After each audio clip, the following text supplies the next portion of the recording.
Hello, friend. The Mystical American Patriots Society is transmitting to you from beneath 4 million cubic feet of solid granite, in the burning heart of the Yellowstone caldera. This is a variety program for normal sandwich-eating Americans with some concerns about living in a deranged, post-Christian technocracy. So, keep your third eye on the sky and your ear to the ground, as Sumo and Smokestack connect your main brain vein to a higher plane. Are you ready? Stand by.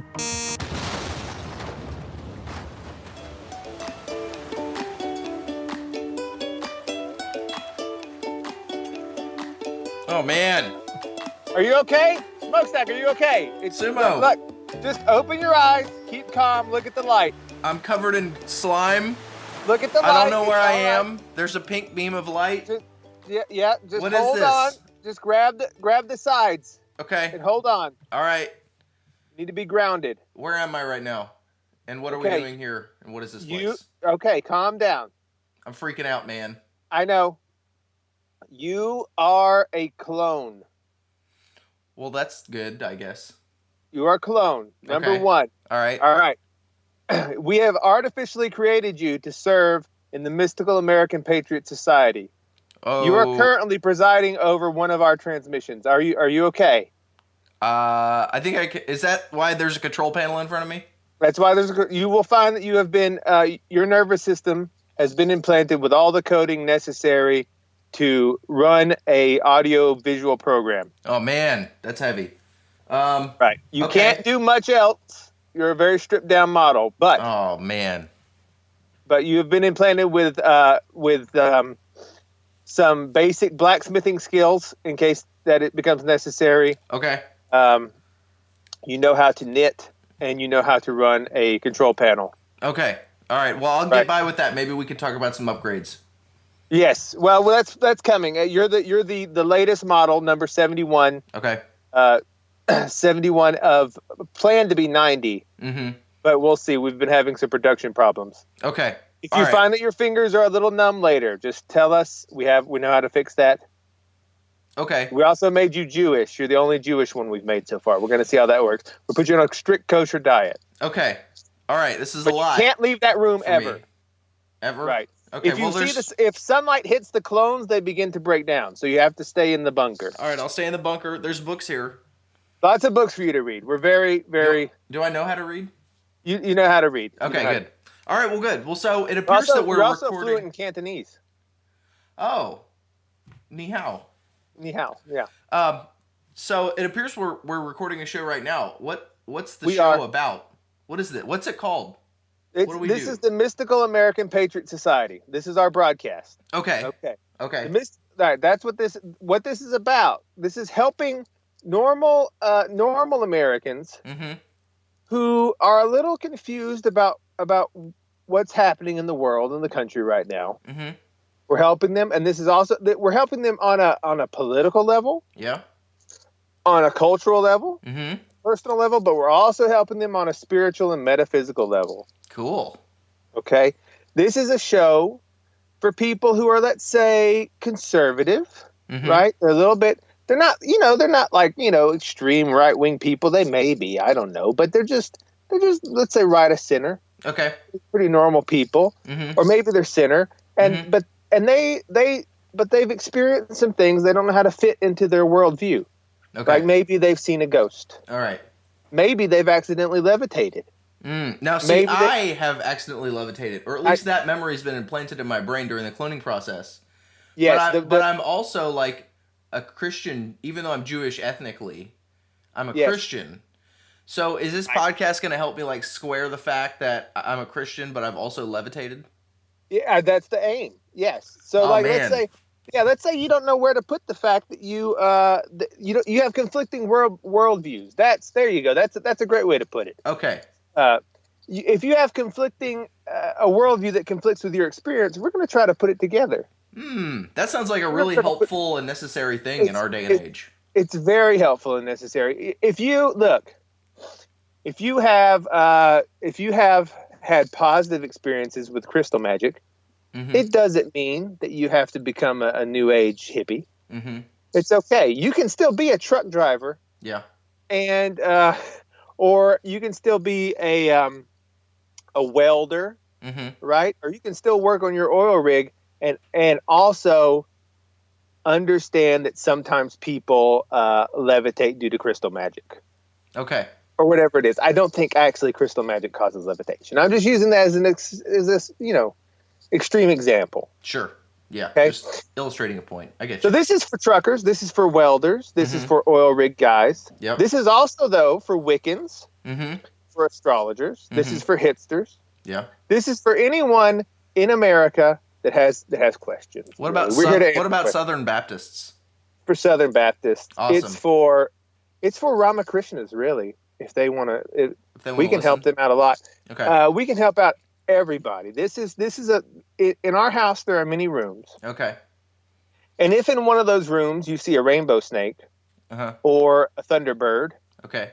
or a bunch of gray aliens trying to probe you Ooh. at night, Scary.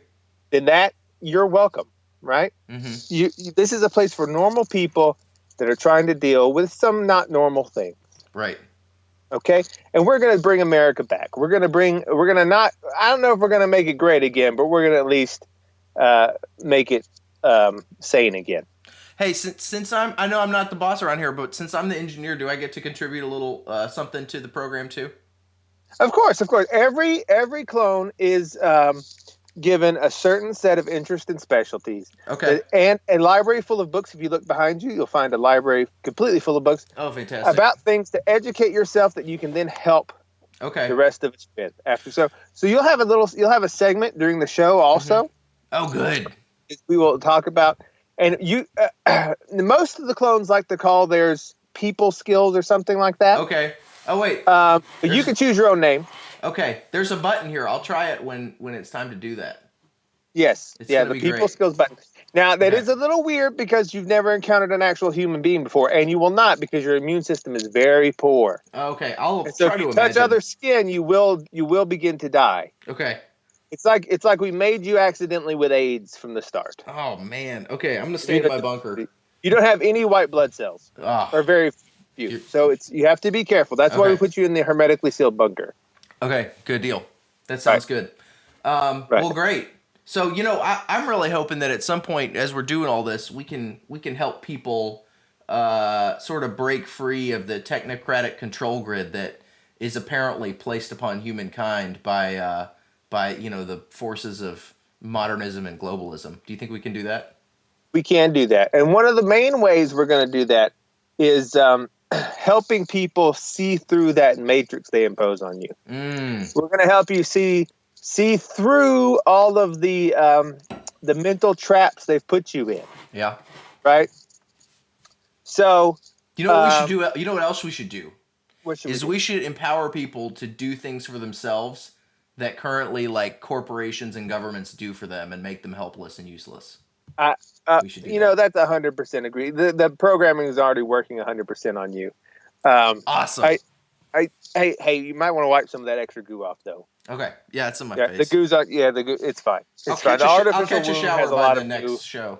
Yeah. Artificial wombs have a lot of goo. It's fine, especially when you grow a full person in the womb, like an adult human. It's an extra step that took a lot of time. Is that the first couple of hundred versions back there? The first couple of hundred versions of you, they just died. Don't look in the backyard. Okay. I don't want to see that. Yeah. I don't want to see that. Okay. Well, I'm glad I made it. Yes. Fantastic. So look, here's how Mystical American Patriot Society got started. This is the origin story. Oh boy. Okay. So, growing up in America, in rural America, I had rural American ideas, right? Mm-hmm. And I still largely do. But the problem was when I was a young teenager in the middle of a farm at night, I encountered a UFO at a very close distance. Whoa. And at that time, I remember thinking, well, if that's real, anything could be real. Because it was so otherworldly. Mm-hmm. And I don't even know if it actually came from another world, as in a planet, or maybe from another realm. It was so strange. And the rest of my life has been spent trying to to fit these things together Mm-hmm. in a way that makes sense. And I know that there's a lot of people out there. In fact, I would probably say the majority of people who are normal sandwich eating Americans, Mm-hmm. right? Yeah. They go to work, they do the thing, but there's something in their life that doesn't fit. Maybe they saw a ghost. Mm-hmm. Maybe they saw a UFO too. Maybe they accidentally levitated one time. Right. Maybe they saw a thunderbird. Mm-hmm. Maybe someone did a faith healing on them. Mm-hmm. Maybe they've experienced telepathy. Maybe they have seen a Bigfoot. And so they're normal, they're very normal, but there's something in their life that they can't fit together, and we're gonna put it all together. We're gonna make the person whole again, right? Sweet. We're a metaphysical pothole filling service. In your worldview, Mm-hmm. you have potholes that are broken, and there's something that doesn't fit, and we're gonna put them all together right here on this show. Are we also going to build an army? Well, we're not. Look, this is not a terrorist organization. Number one, Okay. if you're looking to do terrorist activities, this is not the place for you. Mm-hmm. Okay. In fact, we seek to de-radicalize you. In that case, you can keep listening because we're going to de-radicalize you. Okay, that'll be good. That'll be good. But we are going to eventually mobilize. Yes. Mm-hmm. Okay. We're going to have an army, quote unquote, of sprinter vans. Yep. And converted minivans and RVs Mm-hmm. that will travel around America, helping people, preaching the good news of aliens are not necessarily from other planets. Mm. We're going to maybe we'll march on Washington at some point. Okay. I don't know. We'll see. But there will definitely be some form of, there'll probably be ranks. Mm-hmm. There'll probably be ranks at some point. Okay, great. I mean, there already are ranks as an aside. It's just they're not publicly available yet. Gotcha. For those of us in the organization. Mm-hmm. There will, at some point, we have to build some bases that are public, like the Masons, the Freemasons. So you can visit them. That you can visit them. Right now they're all underground. Right. And they're covered in leaves at the top so that no one can see them. Ah, yeah. But yeah, there's a lot to do in the future, and we have a lot of ground to cover. This is only the beginning, but it's going to grow.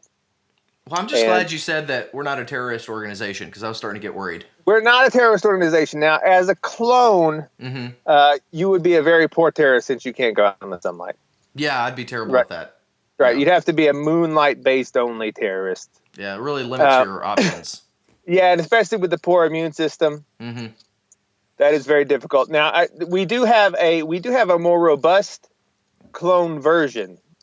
Okay. The problem is we can only get one of the two. Much like most of America, for some reason, our cloning program has bifurcated the jock and the nerd archetypes. Oh, man. We can't put them together. We can make one that's very physically robust, but he just screams at the walls all day. So I'm a nerd. You can't reason with him. Yes. But you're a prototype where we've tried to merge them together. We use the Jewishness as sort of a bridge between the jock and the nerd for you. That was an experiment. We're going to see how it goes. Okay. Yeah. I do feel like I've got decent muscle tone, so maybe some of it worked. Yes. Yeah. Yes. Okay. I think so. And now I think your heart, you'll find, is very, very small. Okay. So don't run. Okay. Got to keep my blood pressure up. Right. Okay. So yeah, we're going to do a lot of things here in the Mystical American Patriot Society. MAPS for short, or MAPSOC if you prefer. And it's going to be good. And we welcome everyone to this, except people that are trying to turn it into a terrorist organization, which it is not. Okay, good. We'll kick them out. Yes. What about crop circle people? Crop circle people are welcome if they repent. Okay. Okay. This is my own personal bias.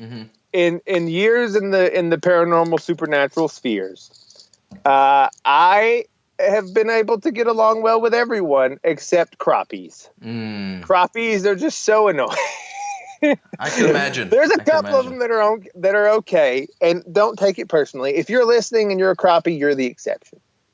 I promise. That's good that one can tell themselves but that. on average, it's just like, and then the mother goddess came down, and the plasma field rose, and the crops laid down, and sick, and I fed a hole again.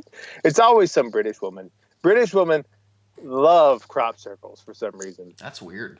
Yeah, older, spinstery British women are almost 100% guaranteed to be into crop circles. That's good to know if I ever head over there in my bubble.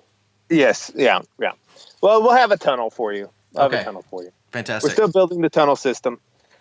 So anyway, how the show typically goes. Now, we'll probably have some special shows in the future where we interview new MAPS members. As you guys come on board to the show, we'll get you registered. We'll get you your patch. We'll get you your insignia.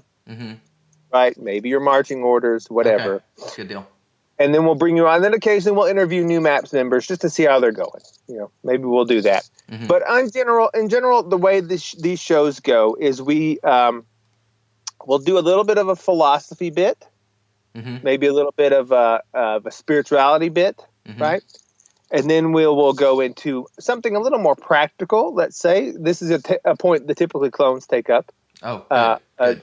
Where they talk about something quite practical, like maybe how to make knives, maybe how to refill your own bullets, right? Maybe how to darn your own socks. Okay, right? cool. Think you really need to know practical skills that the American needs to know to be set free from the corporate cage that we're put in that says you have to buy everything all the time. Yep. And then at the end, we're going to talk about something a little more esoteric and spooky, right? Something a little bit people may not know about. People that may not know about. Like today, for instance, we're going to talk one about the uselessness of philosophy. Okay. Number two, we're going to talk about architecture and city planning. I think that's what you were programmed to talk about. Yeah, today. I've got it right here in my brain. And then number three, we're going to start off with a nice. We're going to start the show off, the first episode, with a nice little introduction to ghosts and hauntings, because that's probably the most common paranormal thing that people are familiar with. If someone out there has a paranormal experience, it is overwhelmingly likely that it was a ghost or some form of haunting. And UFOs and those things are much more rare. But ghosts are the most common because, Ooh. I think people die more than aliens come from other planets. Okay. Pretty sure on that. I'm gonna stake my flag right there. People die more than things come from other planets. Okay. I'm gonna do my homework and hold you to that, Sumo. Right. Cool. So what do you want to start with? Well, I should clarify. We have to use code names for various non-terrorist related reasons. Yeah. Now your actual name is Smokestack because you're a clone and have no parents. Okay. But my code name is Sumo. That is an homage to the great sport of sumo wrestling, of which I have participated in the past, though I am not Japanese. And so we will, and when you sign on as a MAPS member, you will receive your code name too in the mail in an unmarked envelope. But so just so you all know, okay? Now, so we're going to start with a bit of the philosophy bit, and this is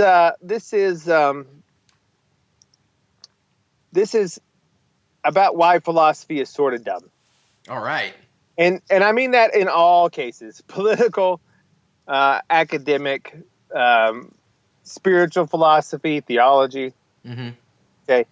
It's also I'm not going to prove that using theology itself. Okay. Okay.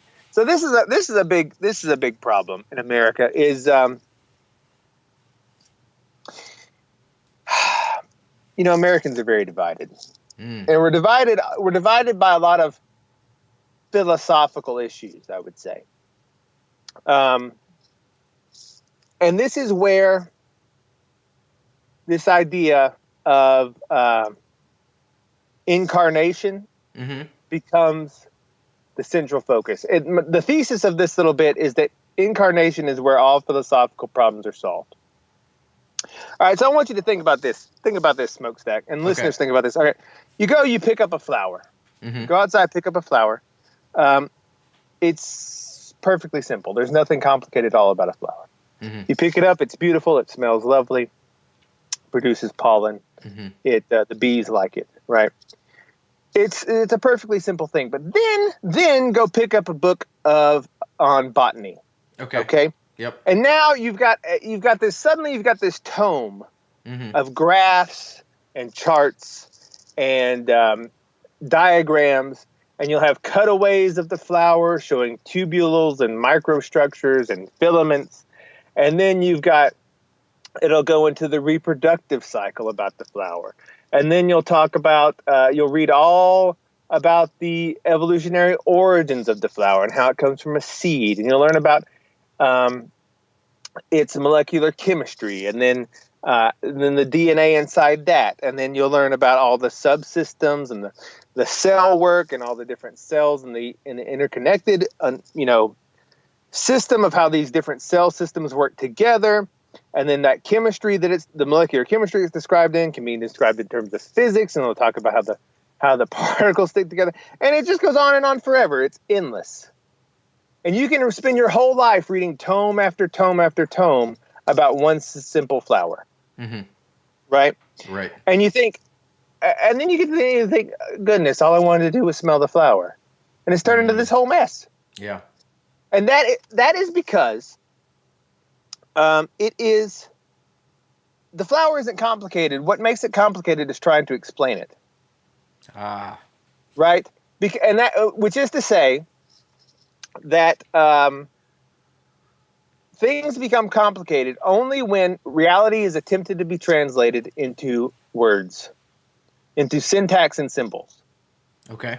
That's when reality, and that is an ultimately impossible exercise, which is why it's futile. Maybe that's why people argue about it so much too. That's why you can argue forever. Mm-hmm. And everyone has a logically coherent position, more or less. Mm-hmm. And this is why the arguments of philosophy never end. They go on and on. Which is the best type of economic system? Which is the best type of politics? Which is the best religion? Which is the best anything? Like, what's the meaning of life? And it just goes on and on forever. And it's a completely futile exercise, because all of it, every theological book written is basically trying to translate a flower into words, which is impossible, right? And this, I'm channeling a little the people for clarity. I am a Christian person, though I'm channeling a bit of Buddhism here, a bit of Alan Watts. Really, this is sort of a point he made quite well. But you cannot. It is impossible to put reality into words. And all attempts to do so result in a certain kind of nonsense. Which is why philosophy has had an abysmal failure. Right? We've been arguing over the same philosophical problems. The problems posed by Aristotle and Plato are still basically the same problems. Right. And we've been at it for about 3,000 years now. We're getting nowhere. Yeah, but philosophers, especially academic philosophers, which are the worst type, right, like to somehow pretend that makes them better, that they've had no progress because they're working on a particularly hard problem, rather than just admitting that they're doing nonsense and they should just go get honest jobs. The same is true, honestly, for theologians. The reason, here's the secret about theology is that they're all wrong. All dogma is wrong. What you've done when you make dogma or theology is you're a child drawing a very poor picture of a tree and then trying to get people to worship your picture of the tree rather than focus on the tree itself.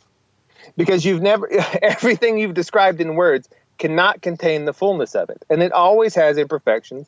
It always has things that don't fit. So all systems fail because all systems All belief systems fail because all systems cannot contain the fullness of reality within them. This is the starting premise of MAPS. And this is why MAPS this is why we're the mystical American patriot. Because in mysticism, in the mystical mind, you can go beyond this thing of just language to a realm of perception and immediate knowing. Oh, okay. It cannot be described in words. So that's why I wanted to address this first, because people say, why mystical? Why mystical? Well, mystical because the academic, logical, sort of reason-based approach that we've all been taught from childhood, like be logical, scientific, be reasonable, right? That's fine to a point, but ultimately you get to a place where you're trying to describe a flower in words, and it's impossible. And not only is it impossible, after doing it, after you've read the 70 tomes of botany, your ability to enjoy the flower is in no way enhanced. Right? It really, you wonder, like, what was the point of all that? Nor is your ability. I mean, the flower is already taking care of itself fine. Your ability to like propagate the flower, regrow the flower, is at best only marginally enhanced by these 70 tomes, right? So that is why the mystical mindset is needed. So think about all the problems that we come up with. Like, let's take philosophy for a second, not to mention theology, because that just goes forever. But here's some problems of philosophy that are unresolved. Problems of like qualia, epistemology, principle of individuation, Theseus' ship, the mind-body problem, final cause versus sufficient cause, realism and idealism, on and on and on. Yep. But notice that none of that whatsoever disturbs the existence of a rock. Yeah. The rock has solved all philosophical problems. It's still just doing its rock stuff. It's still just doing its thing. The flower and the tree have solved all philosophical problems. They exist. There they are. All the contradictions have come together. They just don't explain it to you. Right. And that is because it cannot be explained. And that's why God never wrote anything down. Even Jesus in the Bible, the only time we see him writing anything is in dirt. And it doesn't tell us what he said. And it's in a medium that is immediately washed away when people step on it. Interesting. Right? God himself never writes anything because reality, what he wants to tell you, cannot be communicated in words. What about the 10 Commandments? Well, I mean, someone else, the ones that he wrote himself were broken, right? Oh, okay. But I mean, he did write them. He did, but that's sort of I think that's sort of knowing that they would be smashed, right? I think that he wouldn't have written them had he not known they would be smashed, because that's sort of a symbolic thing right there. Okay. When God if God were to write it down, or that man would somehow destroy it, something like that. The word became flesh and we crucified him. Right, exactly, right? Yeah. So that's why the word must become flesh. That's why Christ can say, I am the truth. Mm-hmm. The truth is not a set of words. The truth is not a set of dictums. It's not a set of doctrines. The truth is an incarnate person. Mm-hmm. Right? Because the truth transcends all language. And that's why it's the only thing that makes sense. That's also why, for example, that this solves the problem of the war in heaven. Imagine you have all these principles. You go out in nature, you've got hot and cold, you've got light and dark, you've got male and female, you've got hard and soft, you've got living and dead. Mm-hmm.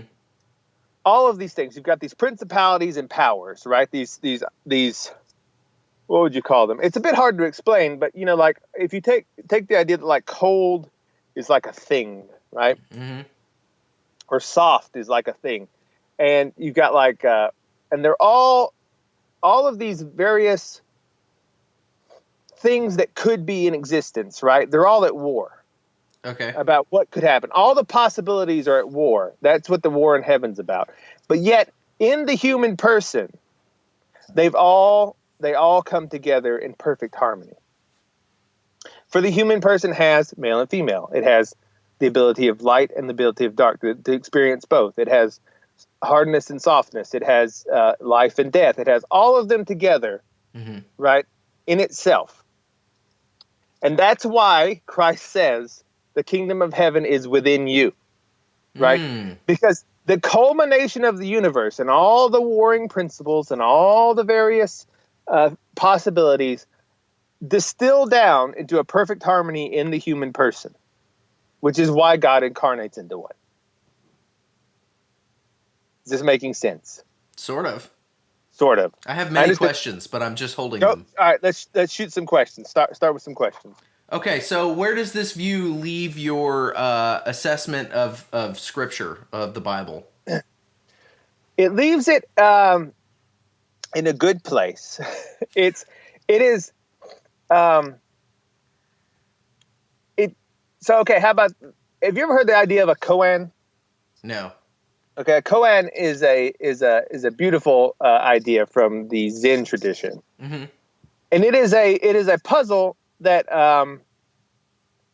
has no answer except to go beyond the answer. Okay. And what I mean by that is, so here's a classic one. They're little tiny stories that teach you something, right? Okay, so a classic one is a disciple came to the master and said, "Master, please teach me to be enlightened." Right? And the man said, "Well, have you finished your rice?" And he says, "Yes." The master says, "Then go wash your bowl." That's the end of the story. Okay, so he asked for enlightenment, and he's told, "Well, just go do the next thing." Right? Go do it's not really, it doesn't really have a riddle. It sort of is a riddle. But what the master is saying in that thing is, well, to be enlightened is to just do the next thing and realize that is where enlightenment exists, right? It's not like some higher thing. It's like you're already in it, okay? Right.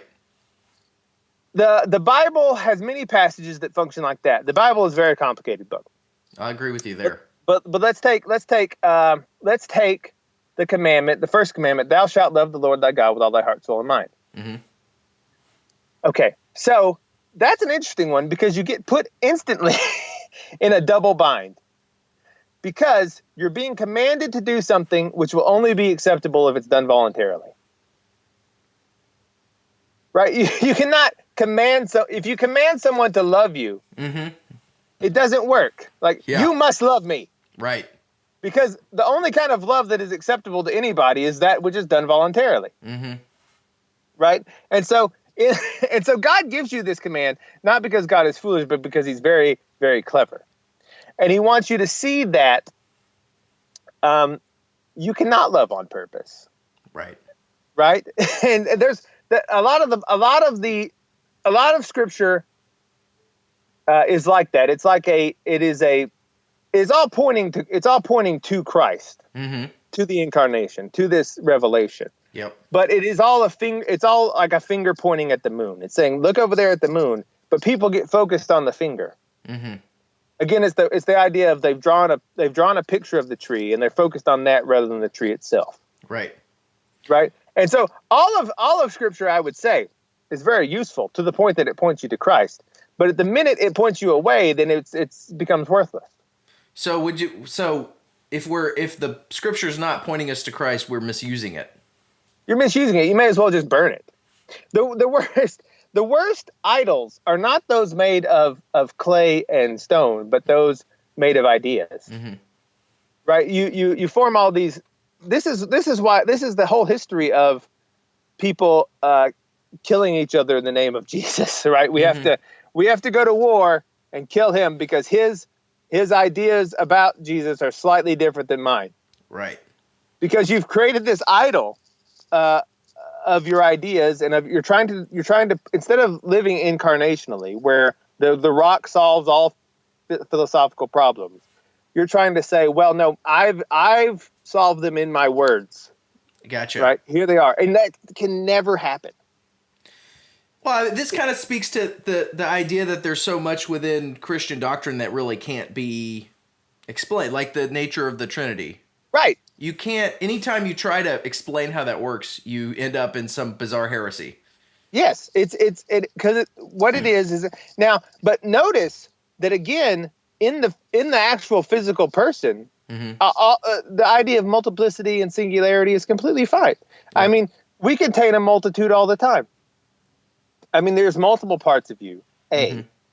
Number one, and then number two, in a very physical sense, you have two hemispheres of your brain which have independent consciousnesses, basically. Interesting. And there's the if you stroke victims, or they're not stroke victims, epilepsy victims. One of the treatments is to separate the two lobes of the brain, because one of the causes of epilepsy is incoherent crosstalk between the two hemispheres. Interesting. Okay. Now, what you do, one side of the brain controls sight and hand motions. Okay, that's like hand-eye coordination. Another side of the brain controls hearing and speech, right? Which makes sense because those are connected. You need to hear what someone says and then respond. Right. If you take a person that's had, now these people seem completely normal on the outside, but if you take a person that's had their brain separated down the middle, like I said, they go about their lives in a very normal way. But then, can they read out loud? So if you then hold up a picture, let's say, of a pineapple, and you say, "Please tell me what this is." Okay. Their eyes can't talk to their mouth. So though they see the picture of the pineapple, they'll say, I don't know what it is. Weird. Tell me what this is. I don't know what it is. But with their hand, they can write the word pineapple, even though their mouth is saying, I don't know what it is. Ooh. Right? That's what I mean. The physical person has solved all these problems. You are 2 in 1, 3 in 1. Like, because the Father, the Son, and the Holy Spirit, like the Son may be thought of. This is from Augustine, I believe. I sometimes get my church fathers' philosophies confused, but Augustine said the Son is God's own self-knowledge. So God knows Himself, and that is the Son, and the love between God and God's self-knowledge is the Holy Spirit, which is very similar to the human person you have one hemisphere of the brain, the other hemisphere of the brain, and then they're connected, and that connection makes the full person, right? But so all of these problems are like, you cannot speak about the Trinity, but you already are one, right? And so all of these things are solved in the physical world, in the incarnation. That's why I always hold to the incarnation as the point, right? People that talk about these various dogmas and these paths to salvation and all, it's like, yes, he said, that's all fine, I suppose, but the point is the incarnation. Like, that's where everything is solved. And that's the answer to every question, really. That's the answer to every question is this idea. So that's the beginning. That's why the mystical frame of mind is necessary, because the mystical frame of mind, the mystical American Patriot, is where you go beyond. You go beyond the fingers pointing at the moon, and you just go jump on the moon. You take your Apollo rocket to the moon. Do you believe that the Bible is infallible in the traditional Christian sense? Well,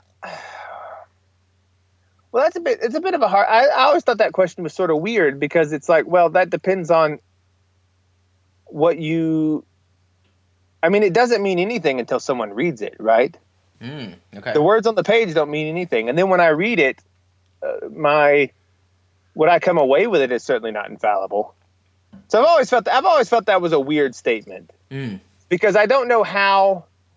Like, it can't be word, unless it's read, it doesn't mean anything. Because if it's just words on a page floating in space, then what is the meaning? Well, but the Bible doesn't try to break down and dissect the mysteries of the Trinity and of free will and predestination. It just presents them as here's the rock, So both your freedom to choose Christ and your chosenness of God are presented side by side, and it's never explained.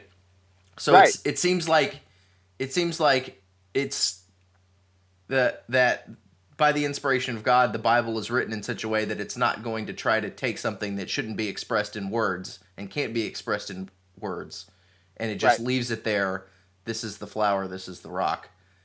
Yes, and I agree that it's inspired. I don't. The word infallible is just problematic from a definitional point. Okay. Like, I'm not sure. That's sort of like when people say, what would be a good example? It's sort of like when people say, when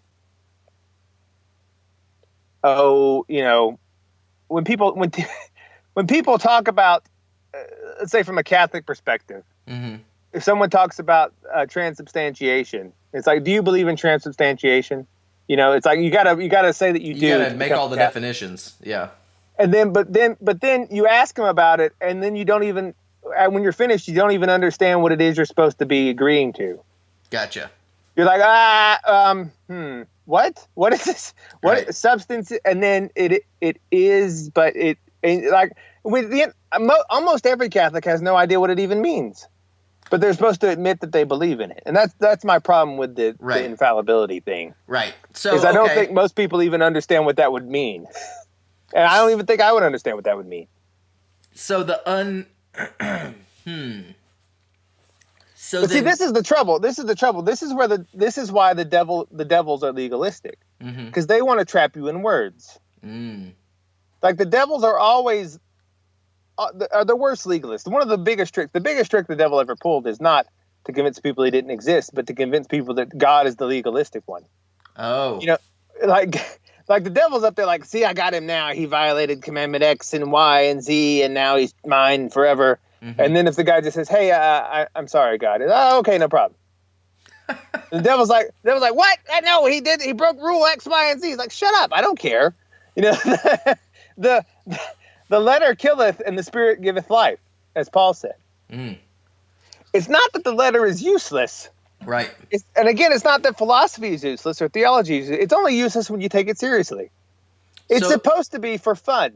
Like the whole point, if you're doing philosophy and you're not having fun with it, then what are you doing? Like that's why in this show, we will say a lot of things that may be a little silly, but we're exploring ideas and we're going to places that most people don't go. We're being non-drug using psychonauts here. Okay. Like cool. the point of philosophy is to explore and to have fun with it. Once you do a philosophy and you say, aha, now I'm going to build my nation state off this philosophy, you inevitably become a tyranny. Okay. Because your philosophy is dumb. And it doesn't work it may point to something true, but it isn't truth itself. Oh, that's a key difference. Right. It may point to something true, but it is not truth itself. It may be a finger pointing at the moon, but it's not the moon. Right. Right? Words are not the logos.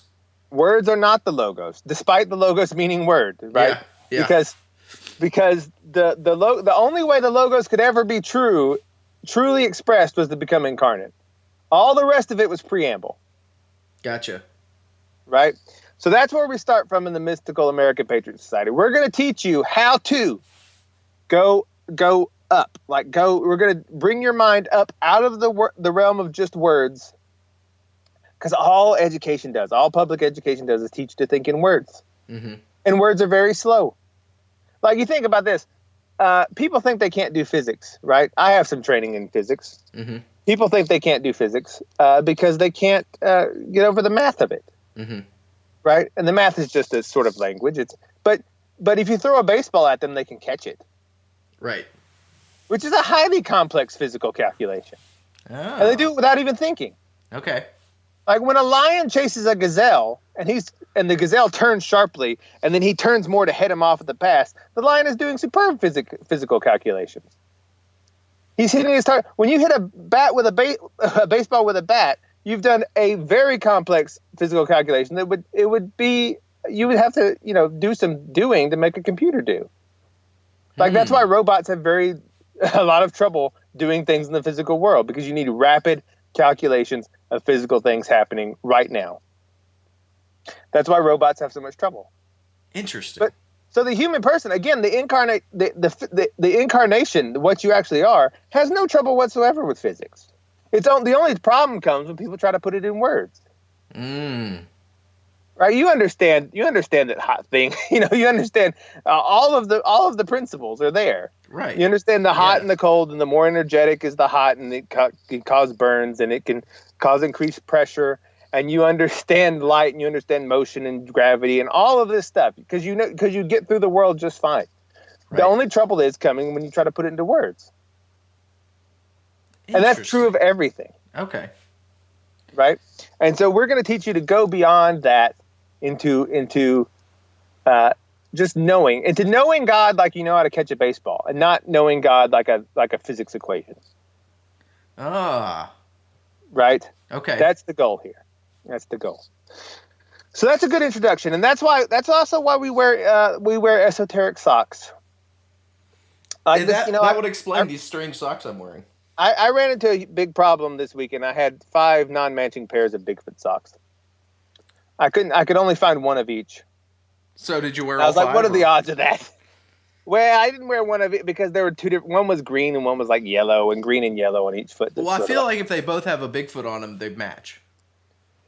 Well, but here's the thing. One of them had a Bigfoot being sucked up in an alien tractor beam. And the other one had a Bigfoot just roaming around a campground. And I feel like the alien sort of threw the balance off. I did, yeah. If it was just Bigfoots, it would be fine. Now, I have worn one Bigfoot and one Nessie sock before, and that seems to work okay. Okay, yeah. They're kind of like a couple.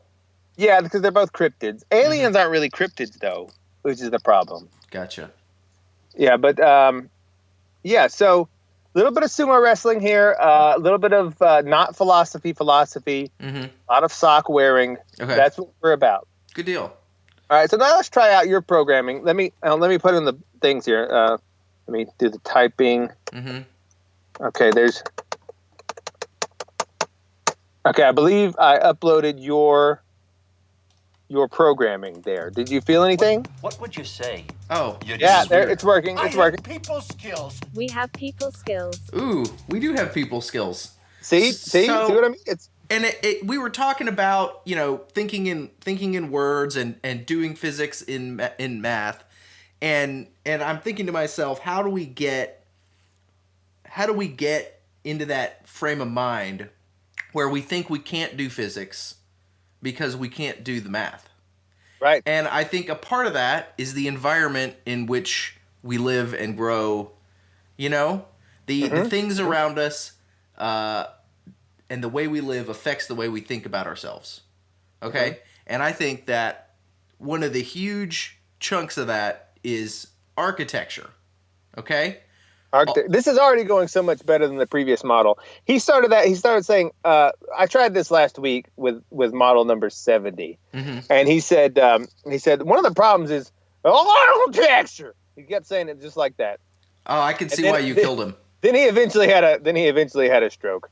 Oh, well, good. In the backyard. But you're doing great so far. Well, thanks. Well, that's exciting because I've never actually read these books, but the data's somehow been encoded into my brain, which is pretty neat. Yeah, that was a difficult process, but yeah. So, but there's a few people I want to introduce today whose books you can go read if you want to learn about architecture, and I'll get to their names here in a minute. But I want to start with the idea that our architecture and the buildings we live in and where we spend our time and what we're looking at affect the way we think about ourselves and the way we live and the way we think about other people and all that at a really fundamental level. Okay. And I want to do a little thought experiment, okay? So imagine some giant, modern architecture, very cool looking building. Imagine it in your mind, okay? What is the perspective from which you are imagining it right now, Sumo? I'm imagining it from the clouds. Looking down on it from the clouds, right? Yeah. Because that's when a photo is taken of a modern building, that's always the perspective. Because that's the perspective that it looks cool from a helicopter or up from above in the clouds or far away. Now, I want you to take that same building, go all the way up to it. Excuse me, I have to sneeze. That you may. Oh, yeah. Yeah, it's okay. You might have AIDS. That's test tube. I got to work on that. Yeah, test tube goo. Okay, yeah, we're fine. Okay. So, all right. Imagine that same building. You go take a person and take him right up to it and plop that person down right up against that front of that building. And then back up a little bit. Now what do you see? I see a big thing of either concrete or glass. Okay. It's like a big block. And there's like a little person just kind of standing there? Yeah. Up against a concrete wall? Yeah. Like maybe he's being lined up to be shot? Yeah, like maybe that. Yeah. Yeah. Or maybe he's in line. Maybe he's in line to get his ration card. So okay, good. You've taken this person, you've plopped him down in front of this building, and he looks tiny. He has no way to relate to this building. There's no handrail. There's no window for him to stand in and look into or out of. There's just this big sheet of glass. Whatever. It wasn't. The modern architecture is not built with consideration of the human person. Right. It might even be what you would call de-incarnated. Yes. Or it's if you really want to get nutty about it, it's some sort of altar or obelisk to honor some weird spiritual entity that looks upon it from a distance, right? So it's like I've often wondered that. Who's supposed to if I build a giant black cube somewhere, who am I building this for? Because it's not for the human that's going to look like an ant next to it. The Romans used to put inscriptions to their gods on the top of the aqueducts because they thought they would be looking down at them. That maybe similar. I'm not going to go ahead and claim that's what's going on in modern architecture, but it might be a thing. I think that's probably 100% what it is. That's our verdict here. They are building it as all skyscrapers are built to honor Zeus. There you go. It wouldn't surprise me if that ends up being true. But you combine that with the fact that, I guess, consider you take a person and you put him in an environment that's unfit for the normal equilibrium of human living. And you're gonna that person is gonna have problems. In fact, there were some studies done on this, and it was determined that people that live more than three floors up above street level start having increasing rates of mental problems, psychological problems, because of their disconnectedness from society and the isolation, the loneliness that they feel being way up in this high rise.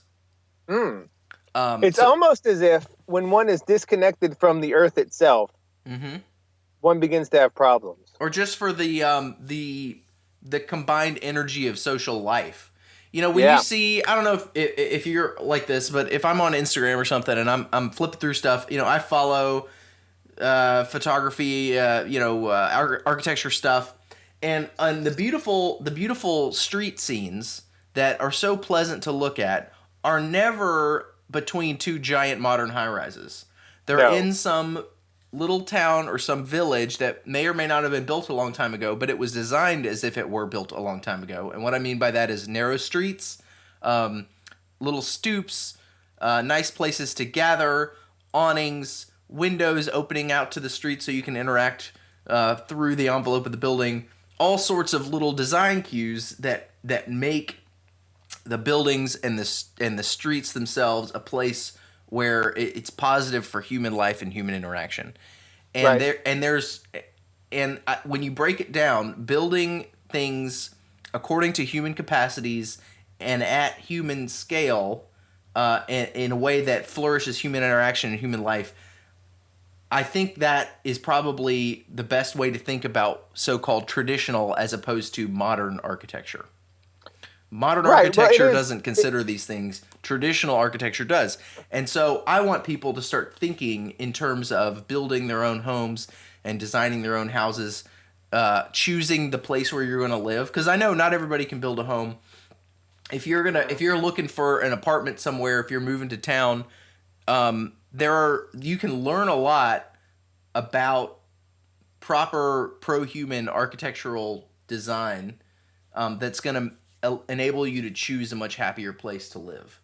And so everything from the layout of your room all the way to how many stories your building is, all of this has principles that can be put toward the furtherance of human flourishing.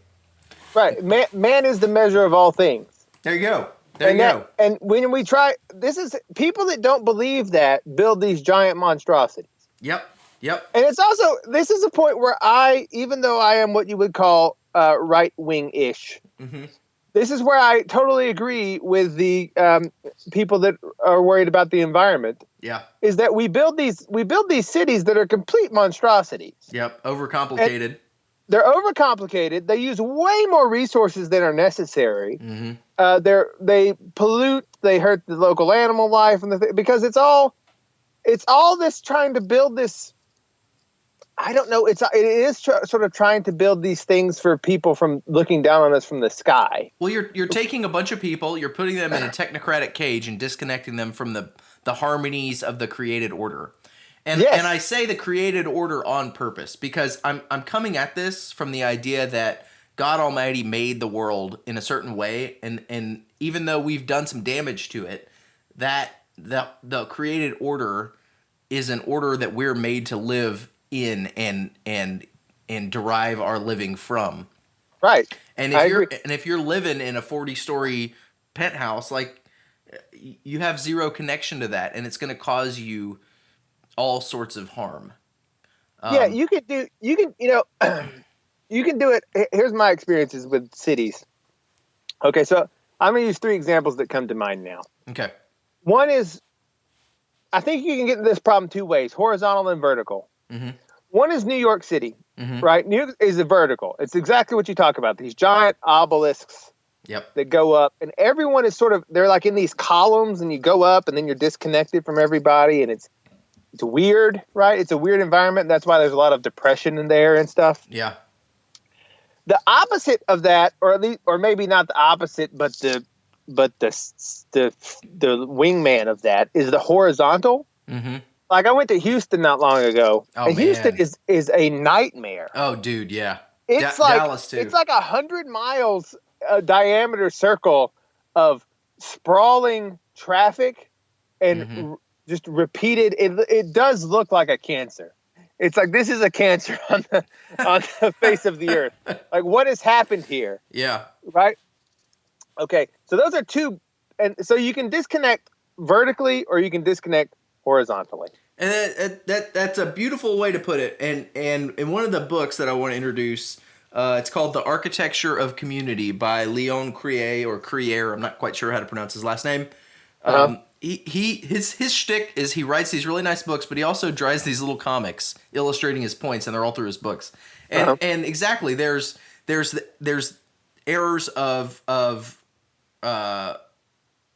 weird repetition and sprawl. And there's errors of just keep going vertical and vertical and vertical and vertical. And his whole bit is that all the elements of a society should be repeated, sort of like if you're composing a symphony, you have different themes repeating over and over again in different ways and with variation, but also continuity. So if you're at any point in that city, there's food nearby, there's a community space nearby, there's there's a park nearby. There's some good housing for different people in different phases of life nearby. And you just and it's little bubbles upon bubbles upon bubbles, and each one has its own personality and all that stuff. So that's one of the books, and I'll link these in the show notes. Architecture of Community by Leon Crier. And then another book is called A Pattern Language, and it's primarily authored by a guy named Christopher Alexander, and there's a bunch of other smart people involved here. And that one is more about town planning all the way down to room planning. And it's a book of, he calls them patterns. So it's a rule. So one rule might be your community has to be no more than 7,000 people. If you have more than that, go ahead and start another one, because you're gonna lose cohesion. And just civic participation starts breaking down once you get beyond that size. You know what strikes me is, I think a lot of, like, when we look at these classical architecture things, one of the things I think that might have been driving it was this is where I take my left wing that I just went, and I would go back to right wing, because what seems to me like what made it nice was having a wall. Yeah. Like, the city had a wall, and not because necessarily it was keeping other people out, but it gave you a border within which this is where we develop and no more. Yeah. No, that's really can't important. sprawl too far because you hit the wall.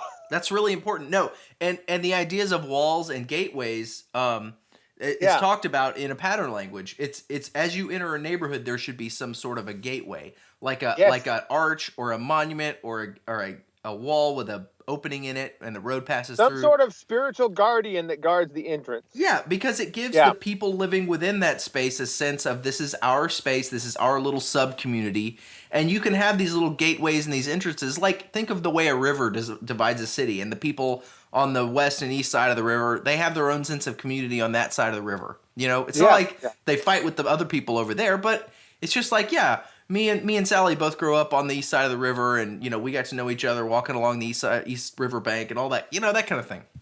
Yeah, this is what I mean. It's a biological model. Like a cell has a wall, right? The cell wall. Yep. And that divides it from the other cells. And if you break that down, they start to die. Yeah. And like Houston is a place where the cell wall has been completely obliterated. Yep. And it's just, you can't tell where Houston begins. You can't tell where it ends. You can't even tell really you're in it. You're just in this giant mess. Yeah. Right? There's no community anything. Mm-hmm. Which is why it was like, when I was there, I was watching, and they were talking about all the road rage there. Mm-hmm. And it was like, there were like 3 murders a day or something, like from people getting out of their cars and just fighting. And I was like, well, no wonder this place is hell on earth. Oh, man. And it's because you have to, like, borders exist not primarily to keep other people out, although, yes, but borders exist to contain your own self. Yeah. Like, here's where we are. And we shouldn't really spread beyond that. If we grow too much, so we spread beyond that, we just start a new city with a new wall over there. Yeah, you've got to give yourself limits. Yeah, give yourself limits. That's an artistic and creative principle too. Sometimes I find myself doing design work or creative work of different sorts for my normal job, and I find that if I give myself some tight design parameters, my creativity is much more free within those parameters than it is without them. Well, yeah, that's the whole point of meter in poetry. That's why free verse is horrible. Yeah. Like a haiku forces you to use 575 syllables, right? Yep. And that forces you to use your language in a creative way. Mm-hmm. Or a sonnet, I forget what the structure is for a sonnet, but anyway, it has it confines your options, and then that forces creativity. Yep. If you have no constraints, you're just like, well, I guess we'll just build another strip mall. Mm-hmm. And then you just end up building 7,000 strip malls in a row. And you're like, or a suburban development, like the ones that are going up near where I live. I'm breaking my test tube character, but I guess we had to do it at some point. And the ones that are where I live, they go on for miles and miles. It's miles and miles and miles of nothing but cookie cutter McMansions. And you can't. The suburbs are just as bad as the city high rises. I mean, there's kind of this false dichotomy going on between, oh, I want to live in the suburbs. No, I want to live in the city. And there's nothing to do in the suburbs. Oh, the city's horrible and violent and alienating and all this stuff. Well, so they're both terrible. They're both garbage. Yeah. Just like so many things in the technocracy, you're given a false choice between 2 bad options, and you got to pick one. And the third option is never discussed. I'm glad that your programming is kicking in so well that you're beginning to believe you're a real person. Yeah, no, it's that's really good. Stop! Don't ruin it for me. Don't worry. If it works, I won't be able to talk you out of it. Okay, great. Because when you go to sleep at night, when you go back and plug into the pod, you'll have these very vivid visions of living a full life. Sweet. I look forward to that. About in the world, and that's great. I'm very pleased that we've made such progress in our cloning technology. Yes, I'll have to thank the scientists later for that one. Well, you're welcome. Oh, you did it. Okay. Very good. I've had to do a lot of work by we do have a few other scientists who I won't name that are part of the project. Right. But they're currently in hiding from the New World Order more so than myself. Okay. Well, let's keep them on lockdown. So let me just wrap up this section, and then we're gonna jump into some ghosts, right? Yeah, we're gonna talk about ghosts today. Oh man. Okay. So some people you want to read about if you're trying to find a place to live or designing your own home, which I highly encourage you to do, even just as a thought exercise, because it is extremely gratifying. You can get graph paper and templates online. that's already, everything's to scale. It makes it a snap, and it's a super fun way to spend an hour designing your own home or apartment or whatever. You want to check out A Pattern Language by Christopher Alexander, The Architecture of Community by Leon Crier, and Get Your House Right by a whole bunch of people, including Crier is also involved with that one as well. And these are beautiful. These are great books. So I feel, I mean, deep down, I'm starting to feel like a little kind of spooky feeling. I ain't afraid of no ghost. Oh, I ain't afraid of ghosts, and that's true. You normally shouldn't be. I'm going to tell you, and in this segment, I'm going to tell you when you should be afraid and when you shouldn't be. Okay. We're going to break down that. This is part of like helping people that have supernatural, paranormal experiences, but yet they're pretty normal otherwise, and they don't know what to do with it. Mm-hmm. This is going to be, and I have, for better or for worse, had more experience with the paranormal than most. Mm-hmm. I don't know why. It just happens, right? Right. So I'm going to break down for you hauntings and ghosts. Okay. And it seems people think it's random, but it has an internal logic to it if you examine it. Okay. Right. And for full disclosure, one of the guys that a lot of this information and a lot of these language of thinking about it. Did you ever see that show Ghost Hunters? No. Okay. It's a good show. It was on for a while in the mid early 2000s, and then I think it went into the early 2010s. And I think now it's back. But anyway, one of those guys, ghost hunting shows are silly, but one of them, Grant Wilson, he's actually he was very serious about it, and he still is. He's actually a bit of a paranormal scholar. Cool. And so he has a YouTube channel now. It hasn't been updated in a while, last I checked. But anyway, he made some very good videos about this, and I got a lot of my thinking about how to talk about this from him over the years.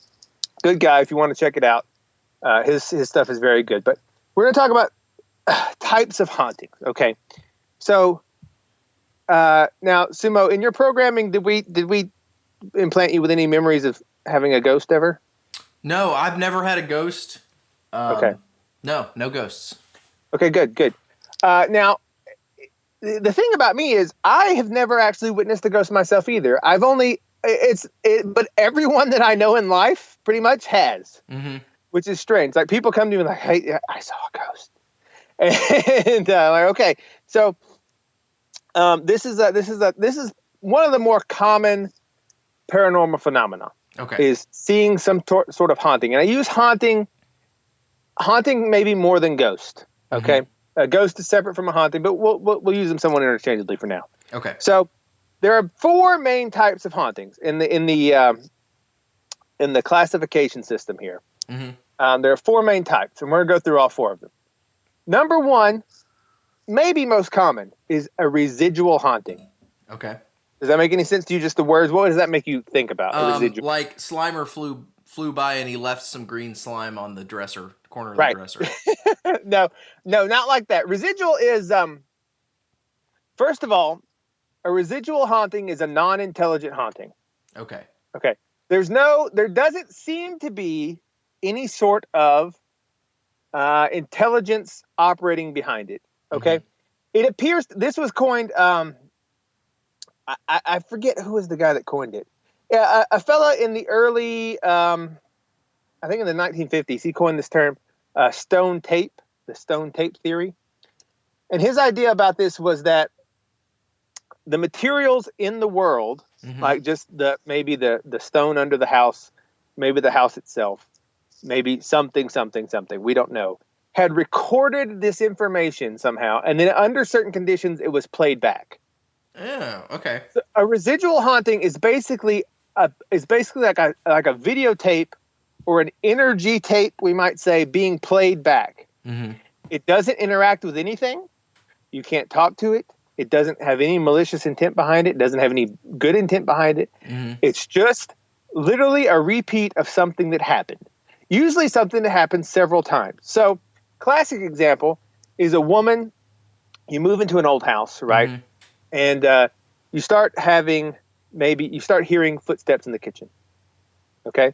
Or you hear maybe the sink turn on and you go up there and the sink is not on. And what that is usually a residual haunting of maybe the old woman that lived there for decades beforehand, who had a very routine lifestyle and would get up at the same time every day and go do the same things. And that left an impression on the environment around her that is then, under certain conditions, and we're not quite sure what those are, is played back. It appears to be, though, that a lot of hauntings, this is one of the reasons it's associated with being spooky, quote unquote, is because electrical activity seems to set it off. So a lightning storm may make this haunting more likely to happen, which is one of the reasons why it has this trope of like a dark and stormy night, right? Oh, okay. Because not because necessarily that there's any malicious intent behind it, but because the electrical activity may set off the recording to happen.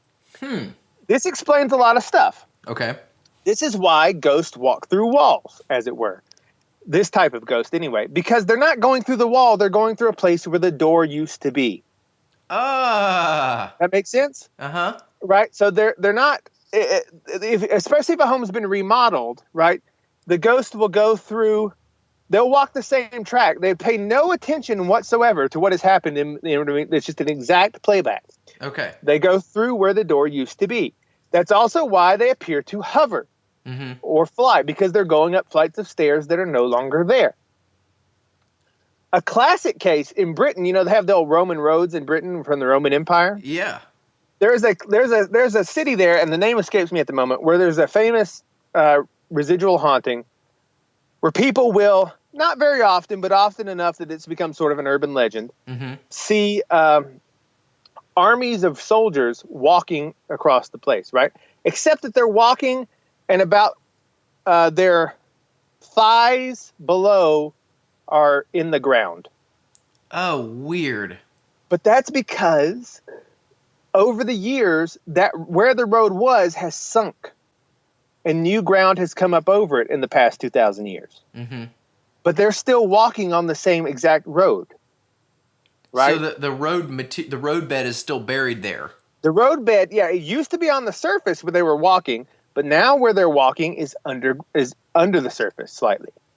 That's why some ghosts appear to be half cut off. They're in the floor. Like, what is that? It's because you've added a new foundation. You've done something to the building that has offset where the level was. And that's why very oftentimes in old houses that have had work done, people will say, well, I saw the whole thing except for the feet.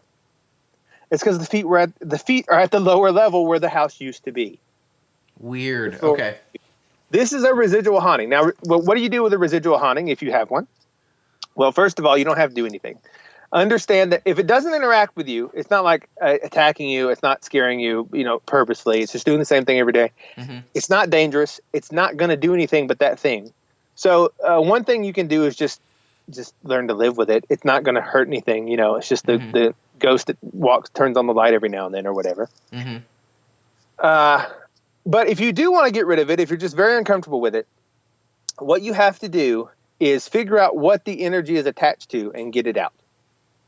Okay. So let's say, and oftentimes the ghost will give you some clue to that based on what it's doing. Like, for instance, here's an extreme example. Let's say you hear the ghost of a child riding a tricycle down the hallway. Okay. Well, is that tricycle still in the basement or is it out in the lawn? If so, if you get rid of that, see if it goes away. Right? If it doesn't, then it's something else. Have there been any case studies done with this idea? Well, I don't know of any academic studies, but this is a practice that it's done fairly often by paranormal investigative teams that seems to work. This does seem to help people. Okay. If you can figure out what it is and remove it, then now sometimes what it is the house itself, or it seems to be, right? I mean, this whole field is sort of nebulous because of the topic. So they don't get a lot of research grants. Right. So if you are, if it's the house itself, not much you can do, right? You may remodeling may help. You may get out the pieces that have the most recordings or whatever. But these things do tend to fade with time, right? So over decades, the activity it has like a half-life. It decays away. The energy, the trapped energy, the recording degrades, and it stops happening so often.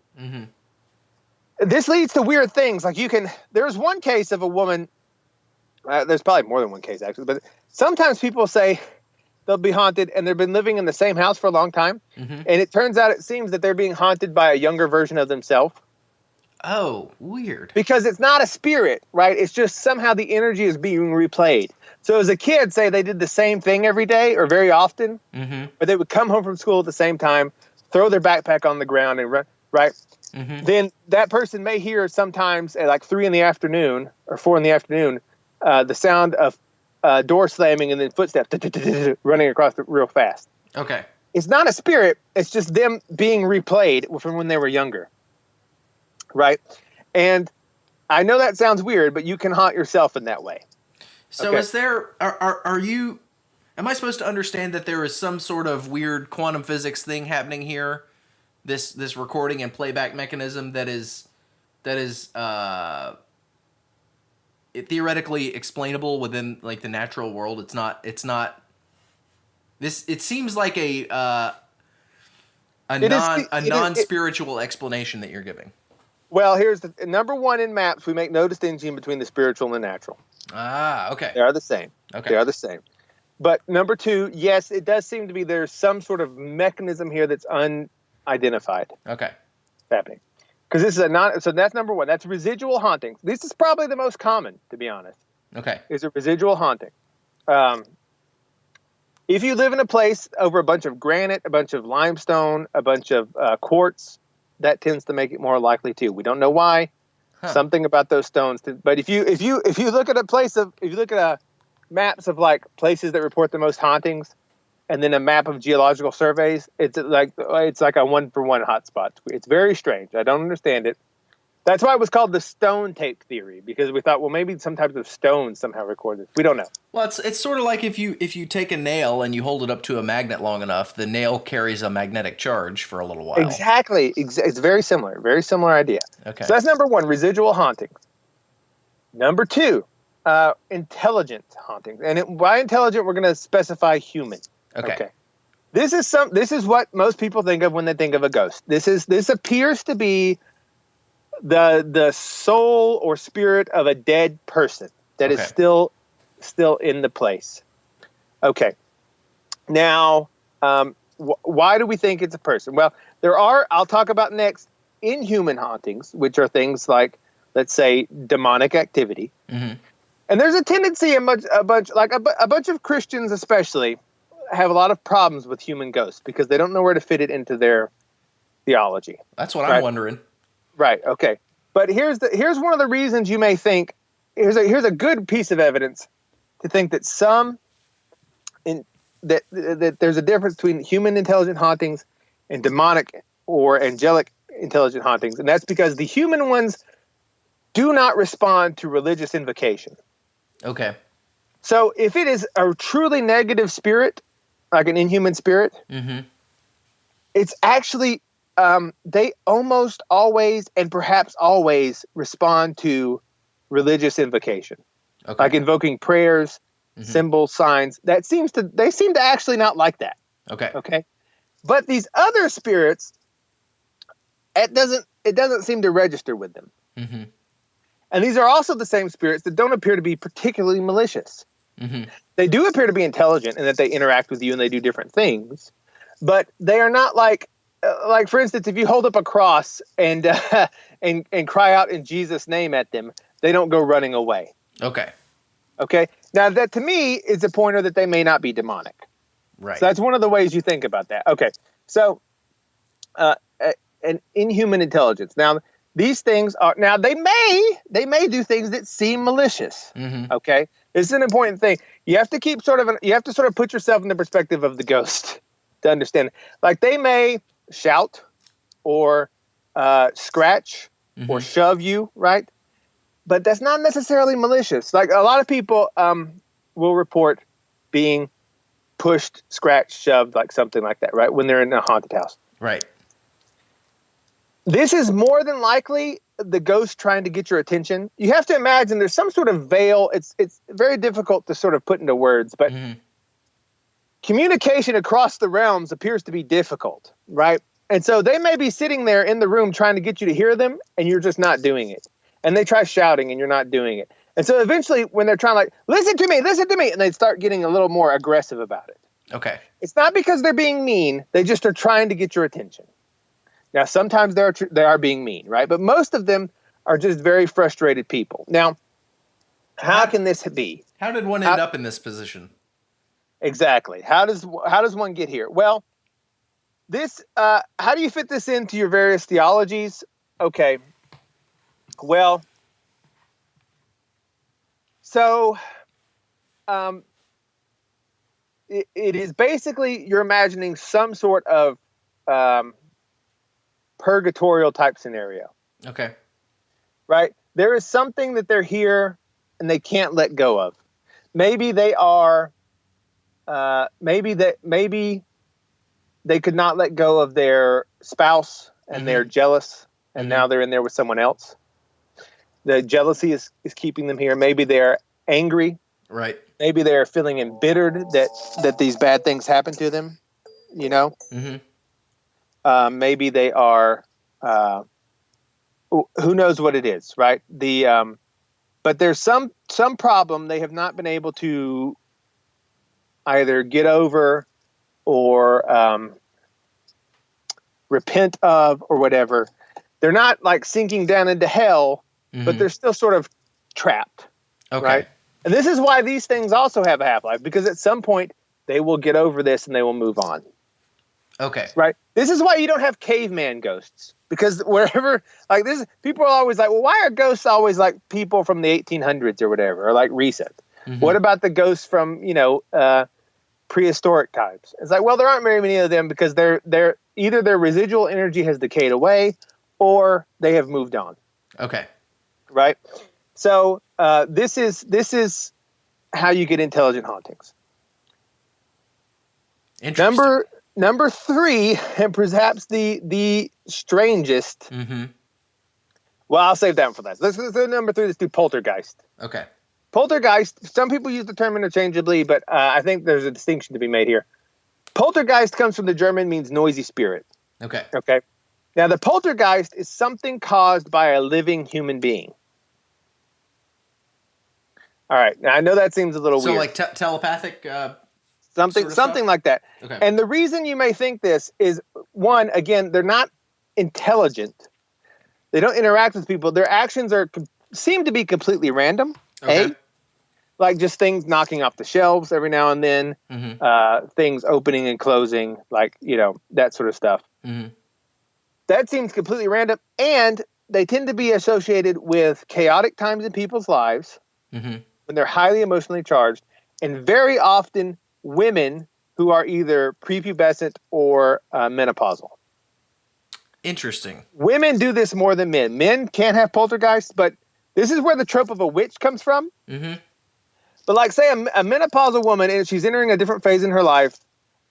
She oftentimes her children are growing up or have grown up and are out. There's a lot of chaos in, especially a woman that's maybe going through a divorce at the time or whatever. Right. These manifestations of things will begin to happen that aren't in her control. And then also it will, after the time of chaos has ended, they will subside. That's a very good, like if your house is only haunted for like a little bit, right? That's a good indication that maybe it was and there's no like interaction. It's just random things happening. That's a good indication that it was a poltergeist caused by somebody. So, well, could you make your own? I mean, can you be your own poltergeist? You can totally be your own poltergeist. Yeah. So if I'm going through like deep psychic grief and stress, I could perhaps affect my environment with some sort of, by some means, to open and close cabinet doors and stuff like that. Well, it's usually a form of violence, like something slamming shut or being thrown off the wall or whatever. Okay. Because you are so angry and whatnot. It's not under your conscious control. It's more of a psychic outburst. So it's like things that if I was really angry, something that I would do had I less self-control, like throw a book across the room. Exactly. Had you less self-control, right? Your Geist does it anyway. Right.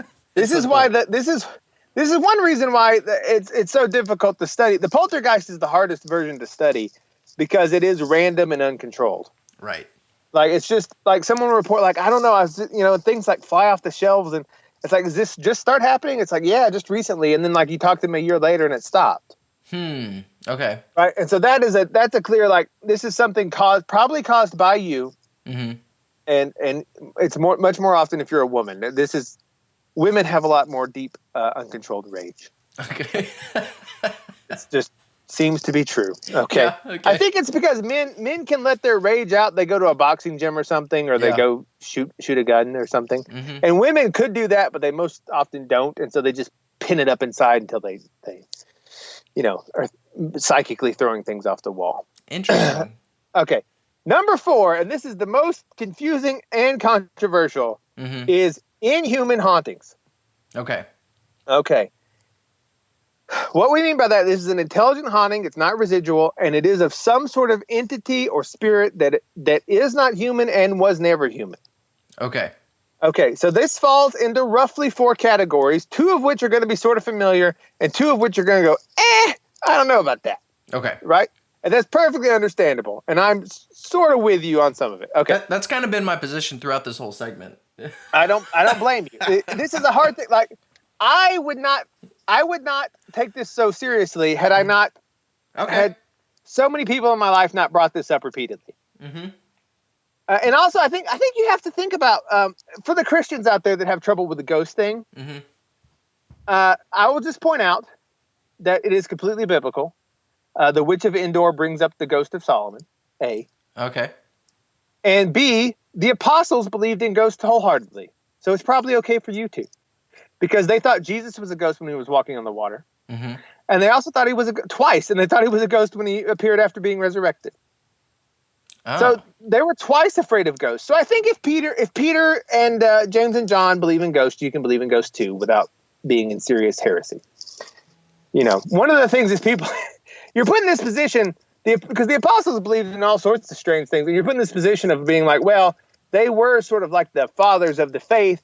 Yeah. But they were also like dumb yokels that believed in silly things. Right. I don't prefer to think of them as dumb yokels in any case. I feel like that's when we come off as smarter than God. I agree 100%. But a lot of people are put in that position when you say, oh, it's silly to believe in ghosts. Like, well, the apostles did. Yeah. Right. Yeah. Okay. Okay. So I'm just saying, if Peter was okay with it, and James and John were okay with it, and Andrew, you're probably okay, in at least entertaining the idea that maybe ghosts could be a thing. Okay. So this is the inhuman ones. Ironically, the first 2 are going to be things that most people will have the least problem with, and that is demonic and angelic hauntings. Okay. Most people will accept that, right? For some reason, we have a trouble with human souls sticking around, and I sort of understand that. But we have no trouble with demonic or angelic. Right. For some reason, people have more trouble with angels interfering with you than demons, which I haven't figured out. Uh-huh.